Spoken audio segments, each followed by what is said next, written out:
Out here, it's not only the amazing views, but the way time stretches out a little longer and how the breeze hits just right at the summit. With All Trails, you can discover nature's best with over 450,000 trails around the world. Download the free app today. Greetings and welcome to Pickled Watermelon Rinds, a guilty pleasure podcast featuring Auntie Joan and Auntie providing our zesty and marginally mature take on current events, pop culture, and trends. Now we invite you to sit back, relax, and enjoy. Hello, Auntie Joan. How are you this fine day? Oh, hi, Auntie. Not bad. Thank you very much. Weather is finally the heat wave broke and it's been nice and overcast and my kind of weather. Yes. It's only 74 degrees outside up here right this minute. 63 inside the house. It was 60 degrees inside the house this morning. I was freezing my ass. Yeah. Oh, by the way, when you stayed over that recently, after we went to Mustard's Last Stand and stuff, and then you stayed over and I left the whole house fan on, was it pretty cold when you got up? Yes. Too Not in the cold. bedroom, but out in the general area, yes. Yeah. Sorry about that. That's okay. But I slept good. Well, that's good. Yeah, it's, I don't know. I got nothing. Well, I wish it would stay this way for a while anyway. I don't need those 90 plus 95, 98 degrees, 100 degrees. Yes. It's pretty dark out there now. Looks like we might get something. I don't know. Oh, We'll see. Could just be a passing cloud. Who knows? But next week is supposed to be no rain. A no rain week, which I'm kind of looking forward to a little bit. A little warmer, though, unfortunately, up here. we actually haven't been inundated with rain down here. We've been in the daily dose for a little Kind of bit blows over. now. Yeah. So, yeah. Yep. But we went and had, as Auntie Joan mentioned, lunch at Mustard's Last Stand in downtown Boulder. Such a good little place. Oh, yum. And I had my vegan Reuben, and we shared some French fries. And I got a big old thing of Seagram's ginger ale, which is delicious. And Auntie Joan had My Chicago hot dogs. That's right. We split the fries because I wanted two of the dogs. And we didn't have breakfast that day. I did. Yeah. Yeah. We were running on empty. Yeah, it was time for some food. It was Yeah, good stuff. yeah. And we sat outside because it was pleasant enough to do so. Good When I place. want a Chicago hot dog, that's where I go to get it. And oh my goodness, their Italian beef is to die for.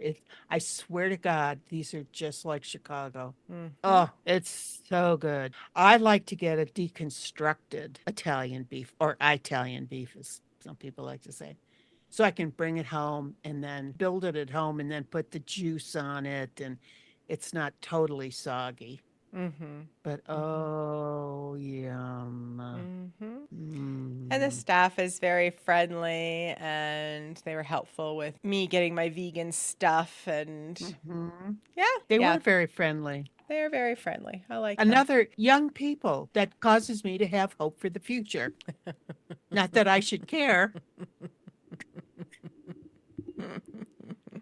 So Auntie Joan has some suggestions for car manufacturers. Yeah. When I get into people that have all these fancy dancy cars with all these electronics, and then if you lose your car key with a little fob on it, and you have to pay like $600 to get a new one. You do? Well, I think that's what the Cadillac ones costed, according to Sandy B. I think so. Yeah. Well, Cadillac. Yeah. Well, I know, but I think the others are probably 400. Oh. Yeah. I've never lost mine, thank God. Knock on wood. You better do something. Yes, I have two, though. Yes. One always stays at home, so. Yeah, I had two once, too. I don't know where one is gone. Yeah. Anyway, do we really need all these electronics? No. I don't think so. I've got a 1999 Ford Explorer. Granted, it's from the 20th century, and I'm okay with it. It's got a CD player. It's got a Mine has a CD player still too. It has a little tape deck there. You can put in your little cassette tape. The only thing I would want would be like able to put in a YouTube or Wi-Fi or whatever. So I could get my speakers to tune into my playlist on my cell phone. So Bluetooth connection Right. is what you'd be looking for so that you could play it through your speakers Yeah. in your car. Oh, Got it. very good. Thank you for putting that I was like, you're not watching YouTube while you're driving. I would not allow that. So-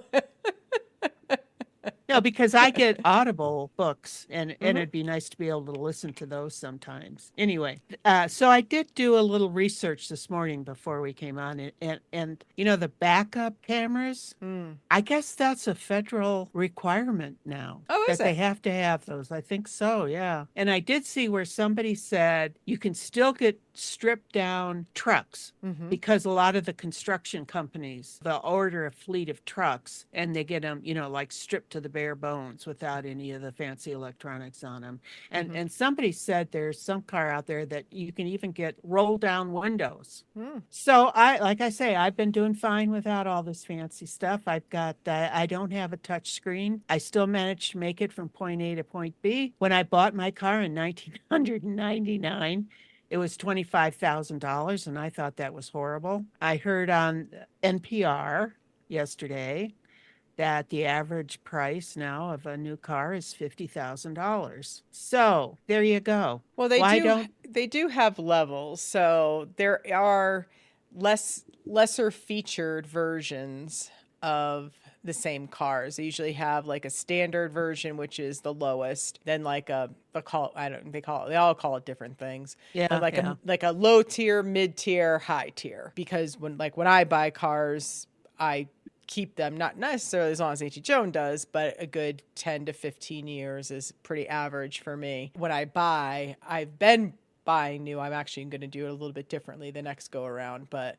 I previously have been buying new and the higher end.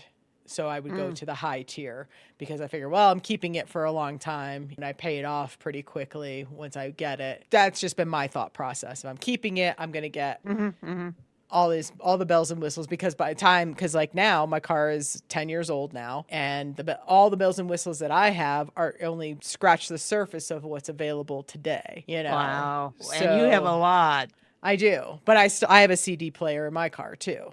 Mine's 2015 and came standard with a six CD changer in it. I mean, I used it when I first got it, but I haven't touched that thing. There might even be CDs jammed in there. I have no idea.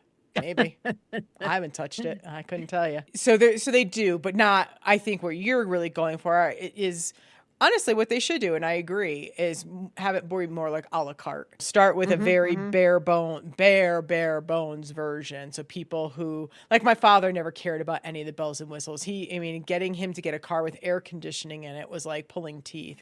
Getting him to get a car that had automatic windows, he was a big person against automatic windows. He wanted to roll windows up and down. Yeah. He ultimately got cars that had those features because they came standard.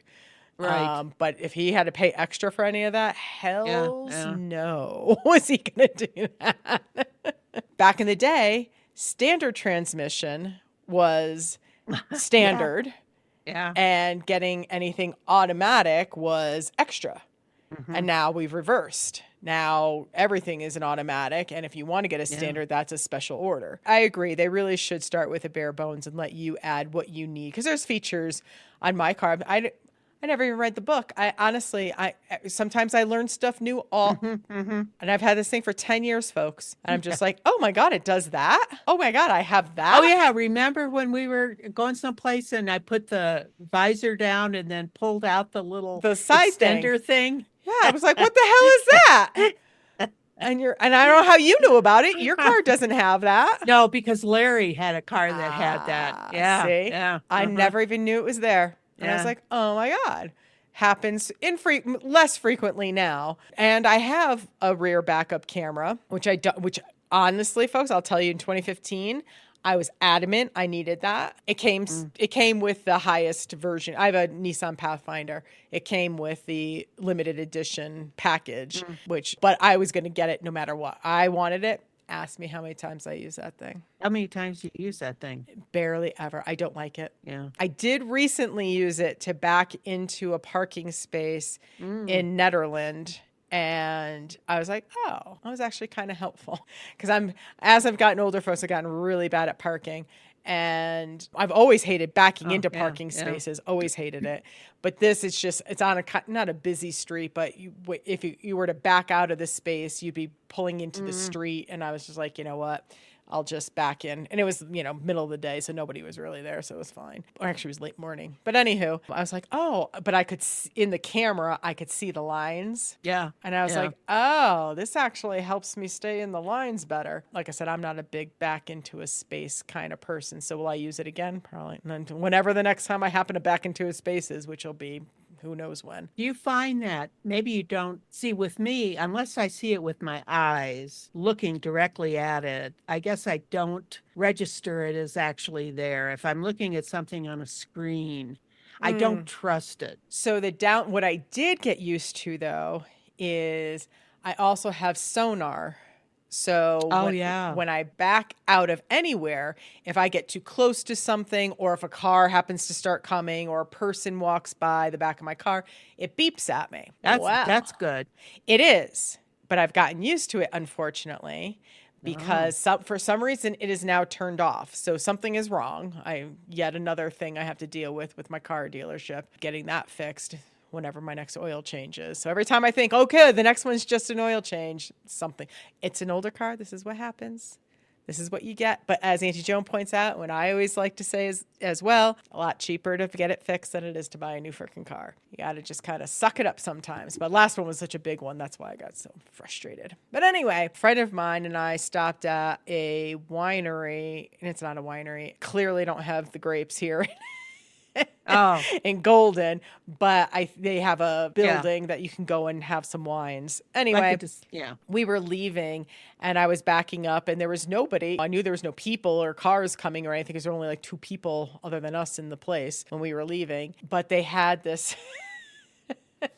gate, like a big metal gate, like industrial looking gate, not like a nice residential looking gate kind of thing. I was backing up and knew, nothing's around me, whatever, and I hit the gate. I was like, what the heck? First of all, how did my car not tell me that's how I found out that I was having issues with my sonar. And I did crack a tailpipe and all that, and tail light. Tail feather. Yeah. So I'll have to get that fixed as well. So there was already like a list brewing for my next trip to the car dealership. But anywho, all I'm saying is, so you get used to these features. And when we were in Portugal and we got a rental car, Auntie Mary was very used to the side indicators when you're changing lanes. If somebody's next to you, your car has a light and makes noise. Mine does both. I'm pretty sure hers does both as well. And the rental car didn't have that. And we did get into a little bit of a fender bender in Portugal as a result. So it's kind of sucks. I mean, they're great features when they're working. Yeah. But they get you so used to them. Yeah. That you think you got this extra layer of protection no matter where or what you drive, and it's not always true. So you do always just still need to be vigilant, unfortunately. And so then when you go in for an oil change, then it's another $300-$500 to get those things fixed. That's right. Yeah. That's right. Yeah. So, but I agree. I think cars are ridiculously priced now. Oh my God. And supposedly they're all going to go up again because of the tariffs and stuff. Right. So, yeah. Yep. So we'll see. Not hurting. I hear you. I remember when I could get a car and have a $300 a month car payment for 3 years. Yes. My first Pathfinder was standard shift. No power anything. So I didn't have power steering. I didn't have power windows. I didn't have power brakes. It was a lease and it was $199 a month for the lease. I think it did have air conditioning though. Don't quote me on that. I don't remember. This was 95. maybe 96, 596, something like that. And I ended up buying it out from the lease and kept it for a little bit and then moved on. But my first Nissan Sentra was my first car. And that was, I think, $7,900, 79. And that was in 1989. Yes. It was very boxy, but it was mine.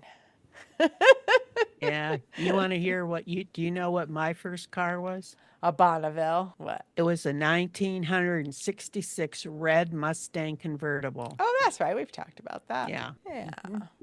And it did not have an automatic top. So I'd be out with my friends and we decided we had to put the top up or put the top down. If we came to a stop sign, we'd get out real quick and either, put it up, put it down. And yeah, we got pretty good at that. Nice. I wish I had that car today, except I'd probably have a difficult time getting out of it now because they did sit kind of low, I think. Yeah. Not as low as the foreign sports cars, but Yeah. compared to my Explorer, yeah. Yeah.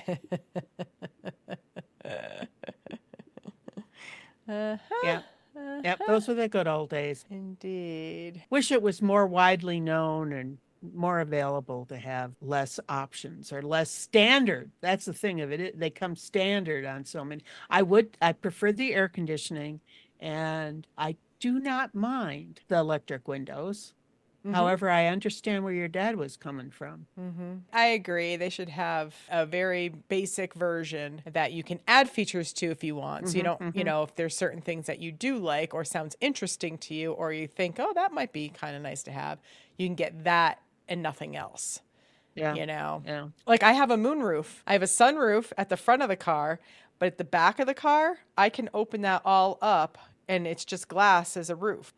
I've used it like twice because when you're driving in the sunshine, you don't want the sun beating on you. So why would you have that open?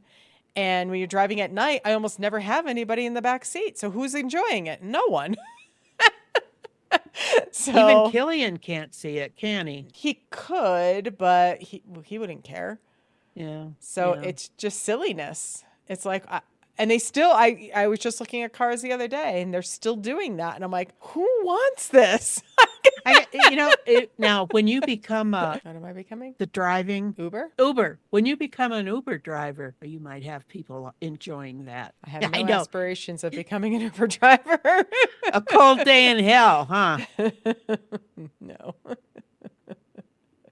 Well, you know what? Next time I pick you up from the airport and you come in late, sit in the back seat and open up that moonroof. Maybe. Yeah.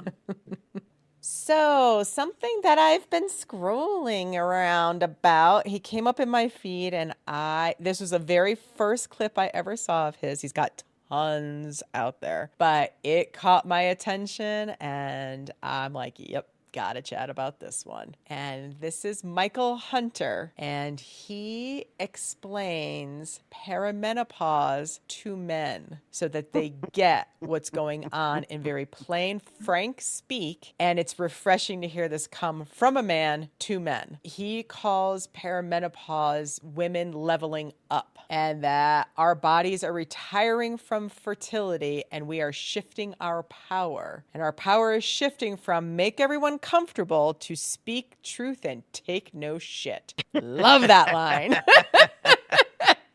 And at the end, towards the end, he says something to the effect of, she's outgrown the system that made her shrink to fit. Oh, isn't that beautiful?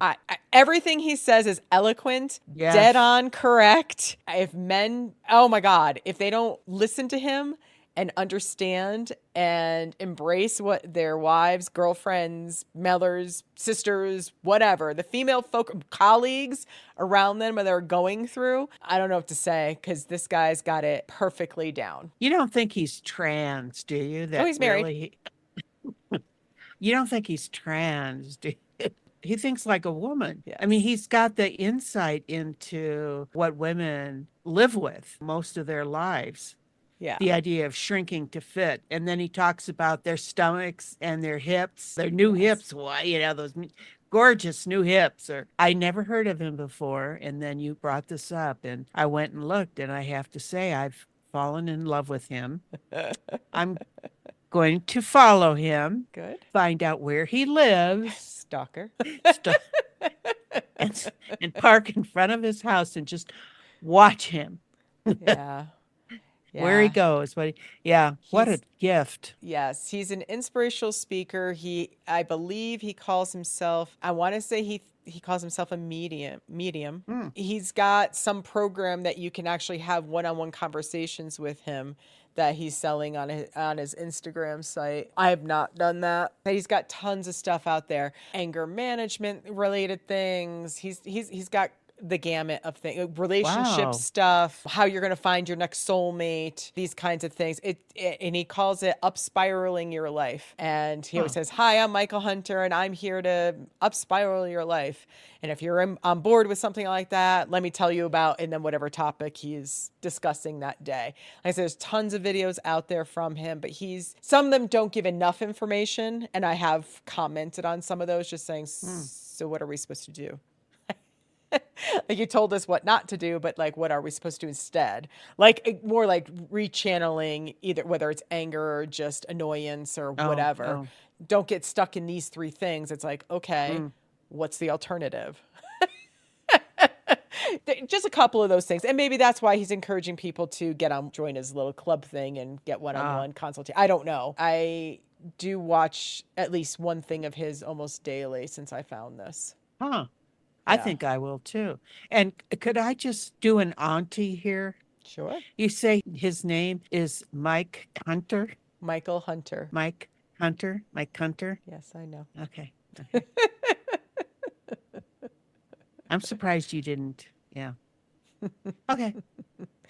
So this was just so well. And beautiful. And I love that when he does his clips, he does it in multiple locations. He says a part in a single part in different locations. So the video is very pleasing to the eye. A lot of the times he's in a forest and that kind of stuff. So he's keeping it mellow. And I really like a lot of the format in which he's delivering the information as well. I think I'm going to post that one because I know a few gals that would probably benefit from hearing it. So we'll have a link to him, but definitely check out this one. It's by far my favorite of the ones that I've seen of his to date. We'll also have the link out to his main page so you can see other videos, and if you choose to follow him, great. We are. So if you forget or lose the link or whatever, we are following him. So you can always just go to our page and see who we're following and then click on Michael Hunter. All right. Sometimes the social media things pay off. I agree. Nancy Joan, you wanted to talk about ChatGPT agent. When we talked about ChatGPT last week, I think it was. Sure. With the 60-minute segment. Yes.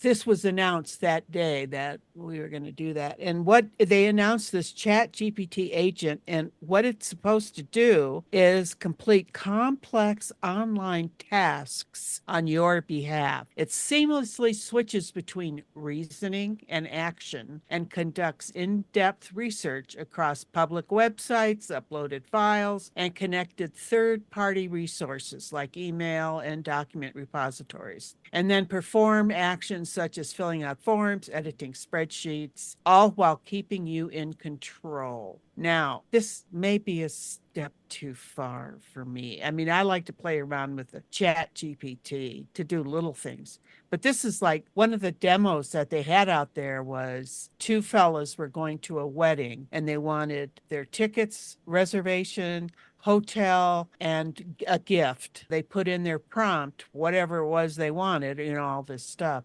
It took it a while, and some of the stuff that it came back with wasn't quite 100%, but I don't know. I went out to Reddit and I was reading some of the comments and this whole thing about sending emails, and somebody said, well, is it any more to type in a prompt on ChatGPT? Is it any more work to write your own email than to go and do the prompt and all that stuff? So it's still a work in progress. Mm-hmm. So there's going to be some tweaking and stuff to it, but I don't think that's something that I would trust. Plus, having all that access to your files and stuff kind of scares me too. Agreed. ChatGPT in its current form is fine.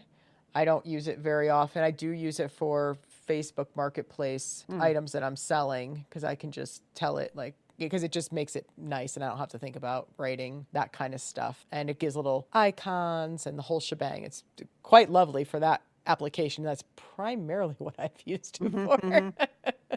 So that's very helpful, but I'm still in control because it spits it out into the same its response window, and then I can copy and paste it, and now I can edit it because that's not perfect. What I like is because I don't typically sell things or buy things from sellers, I have no idea what you would charge for things. And I'm notoriously on the low end. I'm like, oh, that's probably only like $2. And they're like, oh my God, you put it into ChatGTP and it will give you suggested sell prices.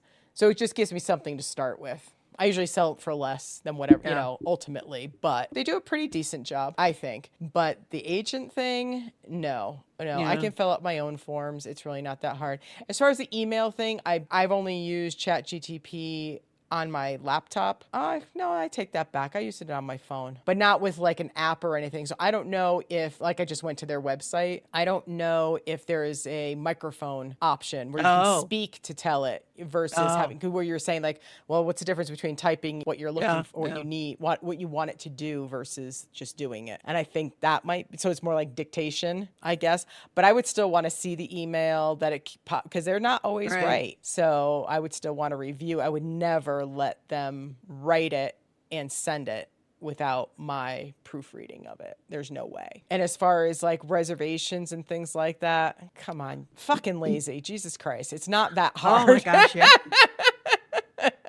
Every single thing has an online presence at this point. So come on, that people. Well, I think with that, the thing is, well, of course, you're going to tell them what time of day you want to go. And so you can just put in all those parameters or whatever you want to call them. And it can go out. It can go through the different airlines. It Google can go can through do the that, hotels. Anytime I do, like if I don't know like what the airport name is, or even if they have an airport, specifically like European countries, I'll say Denver to where I want to go in Europe. Right. And the Google machine will just come back with options. So they already do that across multiple airlines. It's not like I'm going to United site and doing that. But I see what you're saying. You know what I mean? So the Google does that. What it doesn't do is book for you.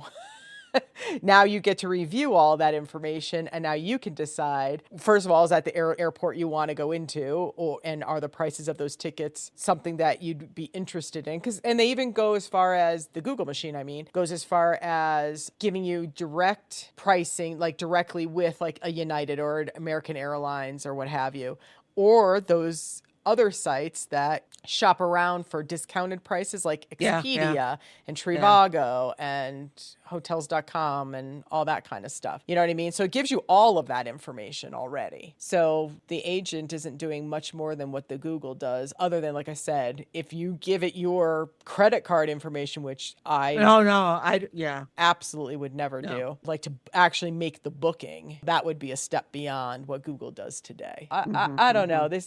Well, you still would want to view your options before you go ahead. 100%. I'm not letting a machine decide. First of all, did I even say what I really wanted? Did I communicate it well enough?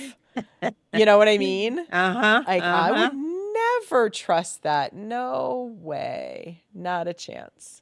Yeah. Not a chance. Yeah. Here's you. This didn't appeal to me so much. I mean, our employees today, I just think what they're trying to do is just compress a bunch of tasks into one or two entries so they can just type in and then let it go. And then this is like having a secretary. It should be, except the secretary, of course, would probably do a better job.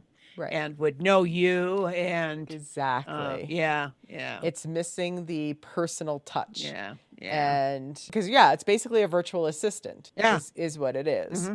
But all done through AI. And no, I find that to be, like you said, a bridge too far. There's no need for that. And I don't know what even the kids that are just like, oh, I just like the cutting edge of everything. Okay. what are you really gaining from this? How is it really helping your life? You know, it all started with letting kids bring calculators to school. That's when Abacus. everything. Abacus.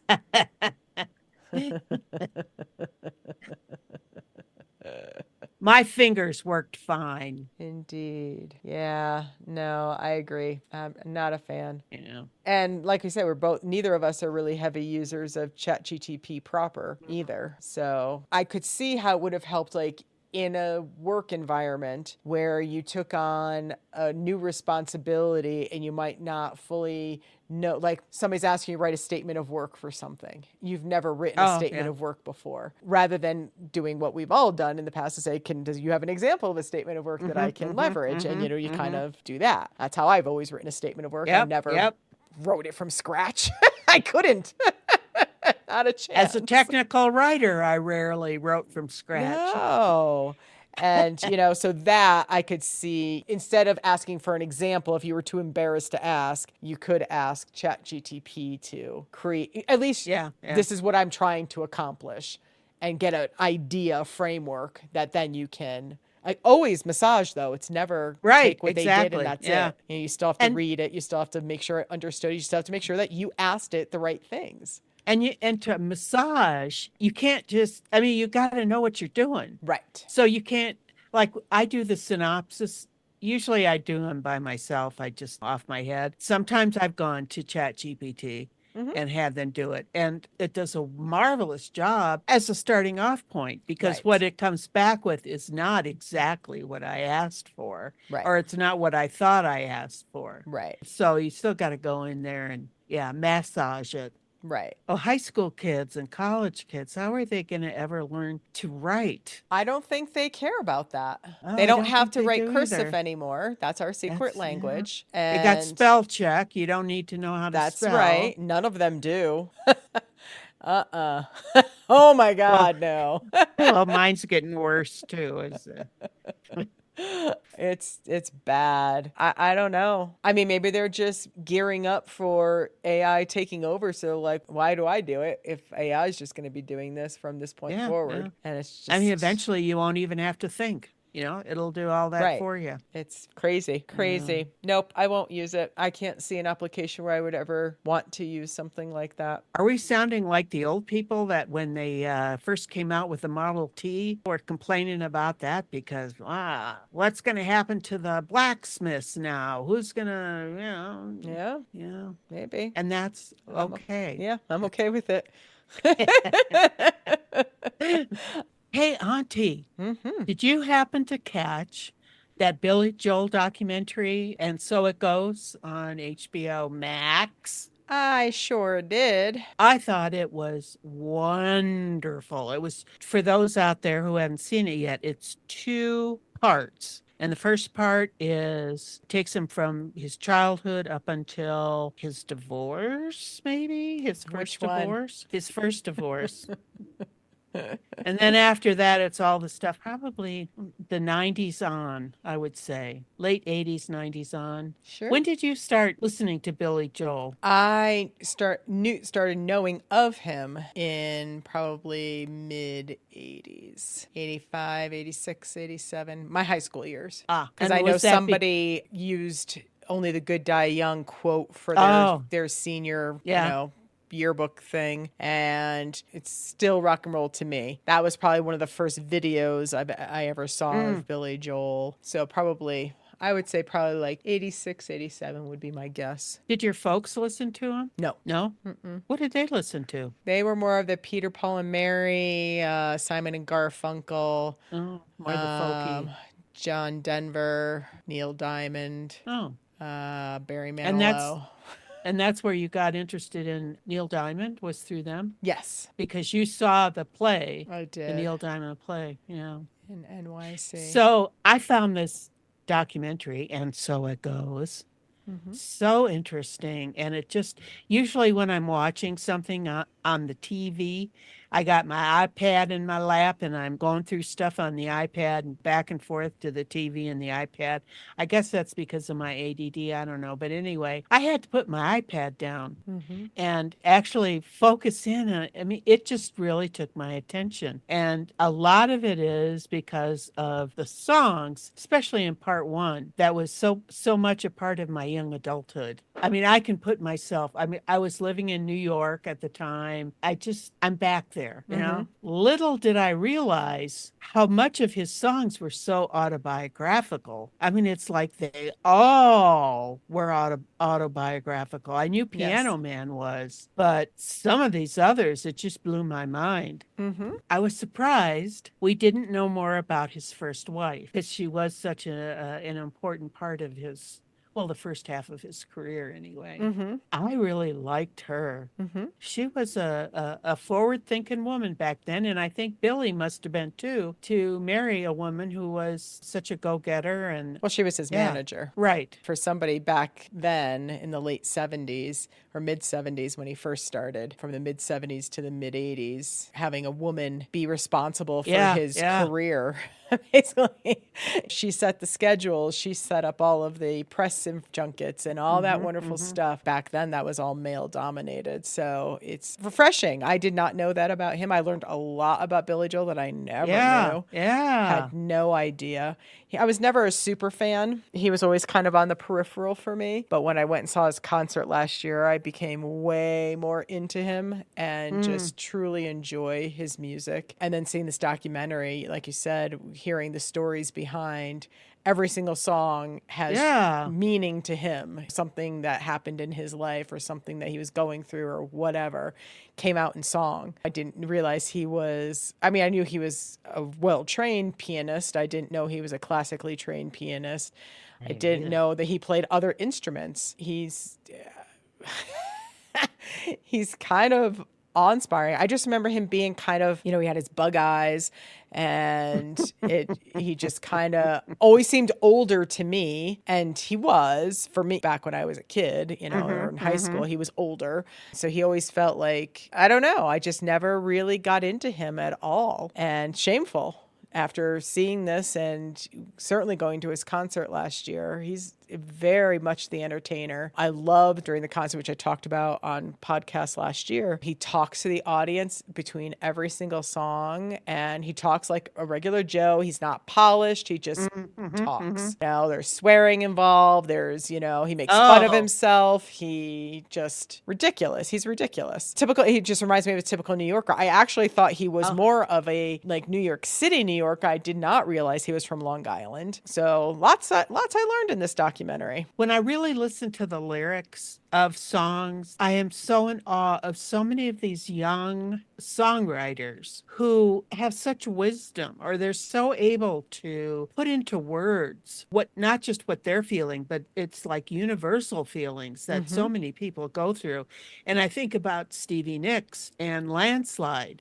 That song, I hear that, I got goosebumps now just mentioning it. Great song. How somebody so young can tune into those thoughts and feelings. So impressive to me. So, yeah. I will say, this would have been in the late 80s. I was working at IBM in Boulder, and I still lived in Loveland. I was between husbands at the time. So I'm driving home, and the song comes on, and it was beautiful. And I thought, oh my gosh, it was almost like just a beautiful song. So I get home. I thought, I got to know what this song is. So I get home. I call the radio station. I'd never done that before. And I said, what was that song you played?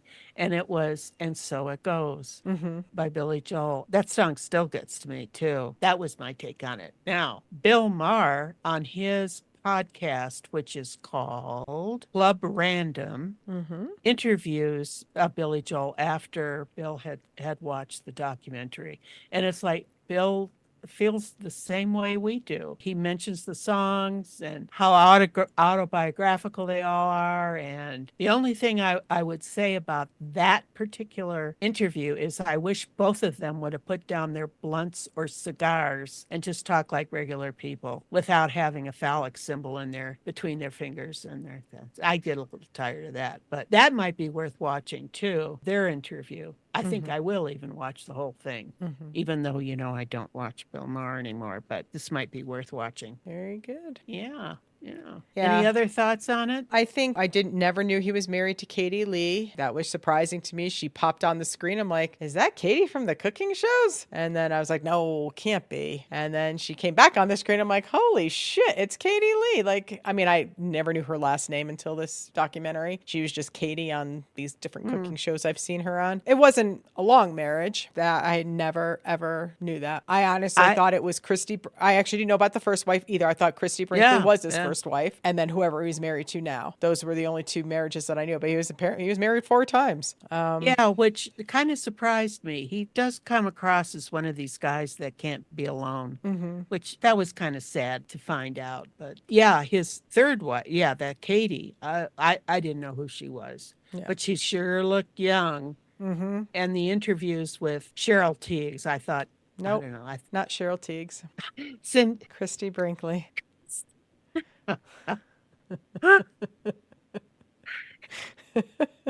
Oh, they all look alike to me.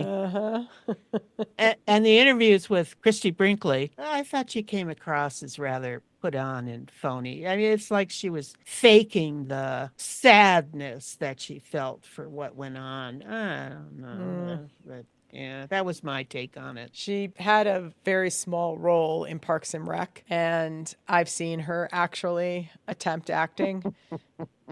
I don't think she was acting, only because I've seen her, and she's a terrible actress. Actress. I thought this came across as pretty phony myself, so I would say, yeah. But anyway, well, when you saw the scenes of them when they filmed Uptown Girl, she was pretty rigid, and that was. But anyway, they were happy for a while. So they were happy for a while. They were. Some of those clips, they just look, just so happy. Yeah. So anyway. That's because he had taken a break from music for a long duration. And then I'm not going to ruin the documentary because people haven't seen it yet, but something happens where he feels like he has to go back on the road and write music again and all that wonderful stuff. And when they had first met, he had told her that he was done with music and he wasn't going to be going on the road anymore or anything like that. And that had to change abruptly.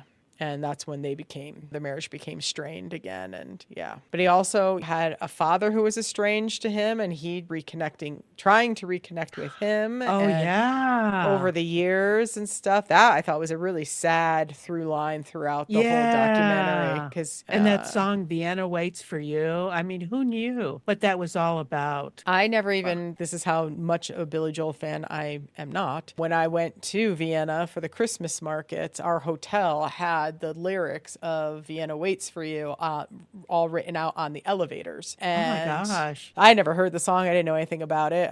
I mean, maybe I'd heard it, but it didn't register with me in any way.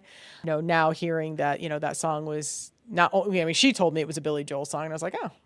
So I already knew when I went and saw him last year. I was like, oh, I know of this song now. I didn't know the lyrics. Now hearing that, like you said, that was written for his father. And I was just like, oh, because his father lived in Vienna. And I was just like, I didn't know any of that. I mean, it's it was like eye-opening almost from start to finish. The struggles he went through mentally in his youth, and that kind of also was a bit of a thread throughout the whole documentary. It's just like, didn't know anything about this guy. I guess for somebody to write those lyrics like he did, there had to be a lot of depth to him and experiences that would caused him to take that direction and get into more of the arts. Now, his dad was a classical pianist. Yeah. And he was really disappointed. Yeah.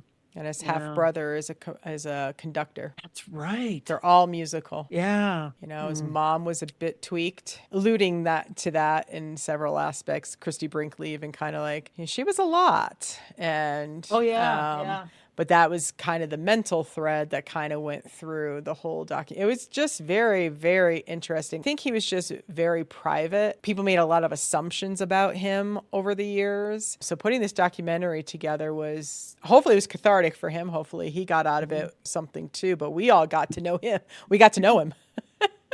It was kind of And interesting. his music, I mean, much more in depth of his music. Mm-hmm. So when I was like in my 20s, early 20s is when a lot of that came out, when his stuff came out. Yeah, I would put his albums on over and over and over again. Mm-hmm. So that's why I can put myself back to where I was when these came out. It must have been those concerts he did with Elton John must have been something else. Oh, I'm sure. That would have been amazing to see those two Yeah. together. Yeah, So- especially since he tried to avoid him so much when he first came out. Yes, two Billy, piano, yeah. two piano players. They didn't want to intermingle too much. They tried to, make them the same. Mm-hmm. Oh, if you haven't seen it yet, I strongly suggest watching Yeah, it. it's 2 parts, but they're each like 2.5 hours long. So do note that it's a bit of a time commitment, but you will not feel like it is when you're watching it. It goes by fast, and it's engaging. That you'll just you'll be lucky because we had to wait a week in between part 1 and part 2. But now both are out there, so you can binge the full 5 hours. Oh, back to who back. can sit and watch TV for 5 straight hours?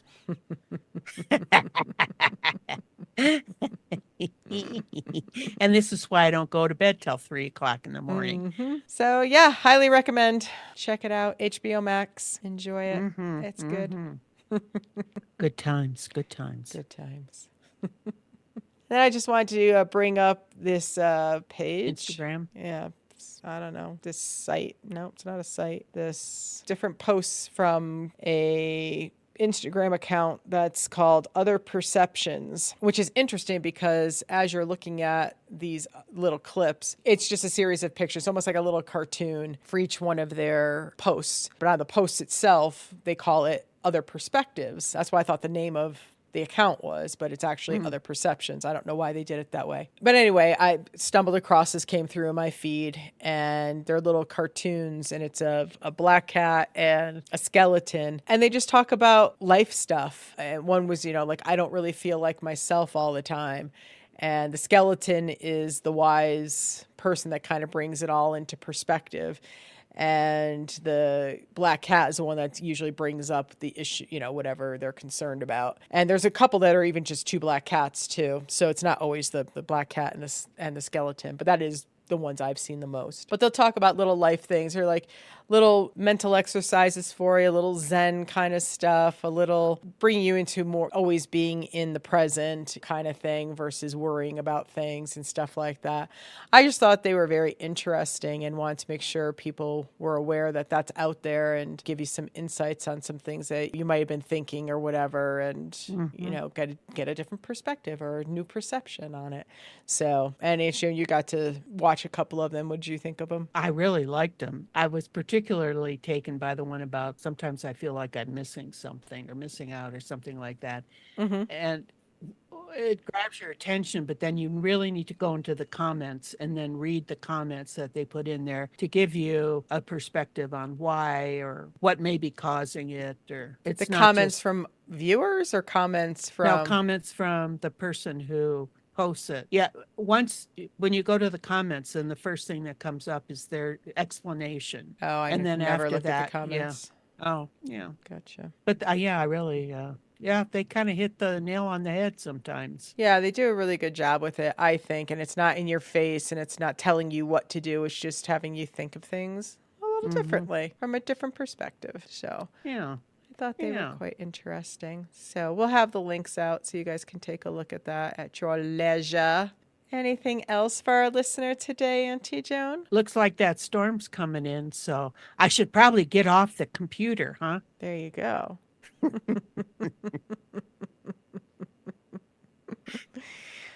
All right, then that wraps it for yet another wonderful Pickled Watermelon Rinds episode. This is Auntie signing off. And Auntie Joan saying bye-bye now.